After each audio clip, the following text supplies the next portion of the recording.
So I've been thinking a lot lately about the importance of freedom and responsibility and its implications to us as human beings. So by freedom, I mean free will. That is the ability to perform a morally good or a morally bad action. And responsibility, the necessary responsibility that follows from that, or moral responsibility, if you will. Now, I've been thinking a lot about the importance of our freedom and responsibility as human beings in the form of a thought experiment. Now, follow me if you will. I know a lot of people watching this video don't believe in God, aren't sure God exists. But just for the purposes of this thought experiment, I simply wish to show the importance of responsibility, the importance of free will. So follow me in this thought experiment if you will. And imagine for a second that we have God in the beginning of time, and He is creating, right, the universe, and He is putting human beings in it. And He says, on the one hand, I want to create a universe with free and morally responsible human beings. On the other hand, God, being omnibenevolent, right, being all loving, says to Himself, I also have a love for humanity, and I don't want to see suffering and pain and evil. So here we have God wants to create human beings with free will and moral responsibility, but He also wants to create a universe that does not have evil or suffering of some sort. Now, let's put the thought experiment to the side for a second, and let's think, right? Can God violate the law of non-contradiction, right? So if I tell you sweep the room and not sweep the room, you look at me like I'm crazy. Like, do you want me to sweep it or not? Right? So same principle, right? This is a logical axiom called the law of non-contradiction, right? It's called P and not P, right? You can't have P and not P. You can't sweep the room and not sweep the room. You either sweep it or you don't, right? So these laws, these logical axioms that hold throughout the universe, right? God cannot violate them, right? God cannot create the universe and not create the universe. First of all, it doesn't even make sense. Second, you can't violate something that doesn't even make sense to violate. So the law of non-contradiction holds, right?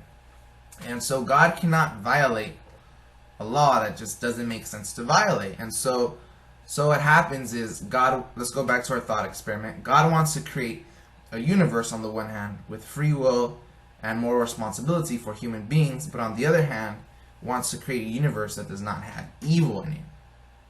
But by the very definition of freedom and free will, we already have the possibilities like the one I gave in the beginning, my definition, right? Freedom being the ability to perform a morally good or bad action. Necessarily, from freedom, you already have the possibility of evil arising.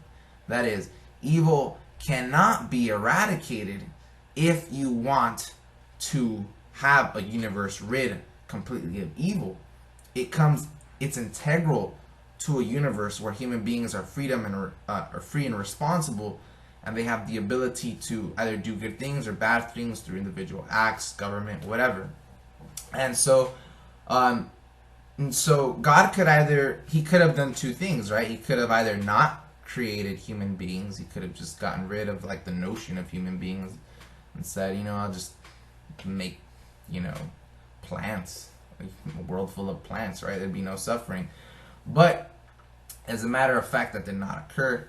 And here we are, human beings, we exist, and we have this free will, and we have this moral responsibility which follows from that. So what is my point? My point is simply this. There's two. One, integral to humanity and human beings, to all of us, is freedom and responsibility. It's what makes us humans. We're not just birds and follow bird-like nature, or fish that follow fish-like nature. Human beings have the ability to rationalize, to create governments, complex systems of bureaucracy. Other animals, they can't do that. And second of all, and this is the most important thing, at the end of it all, I think a lot of people don't like the fact that there's so much evil and so much bad in the world. But at the same time, that's not compatible with human beings that have radical freedom and responsibility. So when God had to choose which one was more important, he said freedom and responsibility is much more important than a world rid completely of evil. And so, I mean, just that alone, just knowing that, just blows my mind, really. I mean, it just blows my mind, knowing how important our radical freedom and responsibility are.